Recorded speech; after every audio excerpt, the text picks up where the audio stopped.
What's up YouTube, this is CP from CP Hobbies and today we're gonna talk about Dragon Ball Super TCG. So the Dragon Ball Super TCG was released I think 3 years ago, something along that line. And I've been really monitoring the card from the start. When I first heard that it was going to be released, I just kind of had no idea how to get it. I just went to some retail store in Canada. I actually told a friend in Canada to, get me 2 of those booster boxes of the Galactic Battle. I think it was Galactic Battle. That was BT01. And I didn't know whether it was going to go well or not, but the card looks amazing. So I still remember going to, I think, Troll and Toad, and I just kind of bought out some of the single cards. I think it might not even be Troll and Toad. It was another website because Troll and Toad back then didn't even carry Dragon Ball TCG. I think it was Cool Stuff Inc. or something like that. So yeah, basically I just bought out some of the what we call super rare card. Back then there were no secret rare in the first set. And I thought, this game looks okay. I never actually learned how to play it except for downloading the app, which taught me how to play the basic version of it. But I think that the artwork just looked amazing. So I started to collect some of the Dragon Ball Super card. I bought the first set, I bought the second set. Meanwhile, it was the anime was actually still on. It was I think I think it just finished it the Tournament of Power kind of thing, or it was during the Tournament of Power arc for the Dragon Ball Super anime. So things were really popular, and there was I mean I pretty much just ordered a few sets all the time. And that was the time when I actually got into the distributors of Hong Kong to say, hey, when are you guys gonna carry, actually the Bandai distributor in Hong Kong, and I say, hey, when are you gonna carry some of these TCG products? And eventually they actually did, but it was not until like BT07 when they started carrying the Dragon Ball Super product. Because in Hong Kong we can't actually access it because there has been some distributor limitations if I want to get those Dragon Ball Super card from the US. So yeah, and I think that it was very popular, but then it kind of died down. I think there was one really bad set. I can't remember the name of it. There was one really bad set, and then people thought that the game was gonna die. And here we are, 2 years later. The game is still running strong. Tournament is still being held. People are still hyped about new cards. And, there has been reprints. It addresses the player base. It kind of make me feel like it's very similar to what's happening to Flesh and Blood right now. Flesh and Blood right now has this huge dip.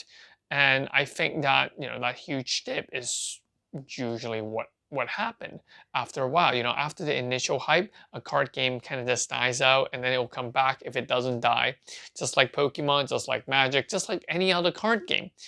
And why I want to talk about Dragon Ball Super in this thing is because that I've heard news that in the upcoming month, in actually next year, February, they're going to release a set called BT16. It is actually up for pre-order right now. And I think that basically this video is for me to tell you guys that there's going to be a pre-order going on for this coming week. So if you guys are interested in the booster box, do let me know. But why am I making a video about a pre-order of a set that is, next year? Well, first of all, that's what is actually happening. They're pre-ordering for like next year. That's what's happening with Bandai. But what I think is interesting is what I found out about the set. Usually when pre-order happens, we don't know much about the set, except how many different kinds of cards is in the set.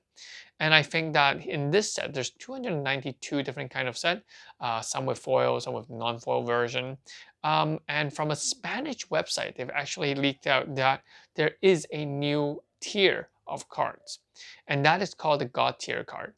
So far, I have no idea what is a God tier or a God rare card. I mean, we have super rare, we have rare, super rare, we have special rare, and then we have secret rare.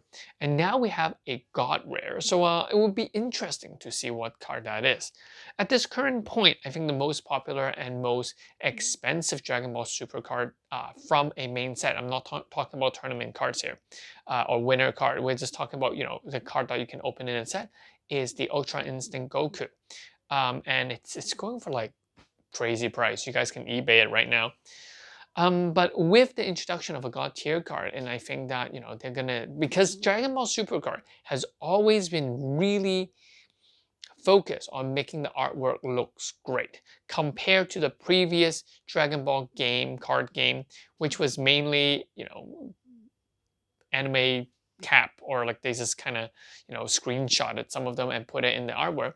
The artwork now, it's really well designed, and I think that with a new tier level, with a new rare level called God Rare, I do believe that that card or those cards will be definitely good of a chase card. And I think that a lot of people may miss out on this. Now, what I think is that this is totally speculative, and by the time that we actually find out what this card is, it might be too late. The price may have already shot up. So I think, during this pre-order phase, where I think that what they're going to do is they're going to take in our numbers, and then Bandai will say, okay, so there's this many pre-order, so we're going to print this much card. But when it hits the market, if it becomes an instant hit, these cards will be super difficult to find. And I think that's exactly what's happening. Back then when Tournament of Power was released, people at least knew that the set name was called Tournament of Power. And they know that it's a famous arc in the Dragon Ball Super anime. And that's why they know how or when to order it. But with this one, we actually don't even know the name of the set yet. So but just based on the speculation and the card list, there will be 3 secret rare and 1 god rare. And traditionally, sets that have more than 1 secret rare will do very well. And they also have special rare, so the lower tier one. Unlike the Battle Evolution box that we've seen, which only 1 secret rare. So I think that in the long run, I do speculate, and this is totally speculation.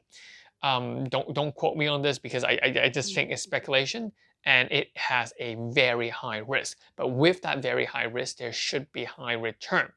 And so, yeah. And I think that if there is a return, the return will be high. So I think that this set is going to be a strong set. I myself will most likely order 2 case for my personal investment and collection. But yeah, I'm letting you guys know, because if you guys want to order the set, do let me know. I think I have to put the numbers in by the end of, I think, middle next week, something along that line. So yeah, basically this video, I highly doubt that there's going to be a lot of view on this video, especially on this channel. But yeah, like I said, I'm going to produce more video of different card game, and I finally feel more confident into making video of different card game, because I think I've been in the market long enough to see the insight into these other cards game. I've been quietly buying up, Dragon Ball Super cards, maybe 1 case per set or something along that line. And yeah, that's what's happening. Well, that's what's happening.